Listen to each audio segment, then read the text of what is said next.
अगर आप एक क्वालिफाइड, तजुर्बेकार और डेडिकेटेड प्रोफेशनल हैं और आपकी कम्युनिकेशन स्किल्स कन्नड़ा, इंग्लिश और हिंदी में बेहतर है तो आपके लिए गुलबर्गा शहर में एक शानदार जॉब अपॉर्चुनिटी मौजूद है। आइडियल विटजी PU college and coaching institute का एक नया ब्रांच गुलबर्गा के ओल्ड जबरगी रोड पर ओपन हो चुका है, जिसमें कई अहम पोजीशंस के लिए हायरिंग चल रही है। आइडियल विटजी पीयू कॉलेज है और यहाँ नीट, IIT और केसेट की कोचिंग दी जाती है और यहाँ फिलहाल marketing manager, coordinator, security guard, academic counsellor, accountant और दीगर मुख्तलिफ पोजीशंस के लिए वैकेंसीज अवेलेबल हैं।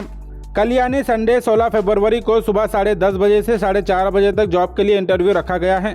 अगर आप इंटरेस्टेड हैं तो गुलबर्गा शहर के स्टेशन रोड गैसकॉम ऑफिस के सामने प्राइम मॉल 3rd फ्लोर पर विजिट कर सकते हैं। यहाँ हर जॉब के लिए मुख्तलिफ क्वालिफिकेशन और एक्सपीरियंस की ज़रूरत है।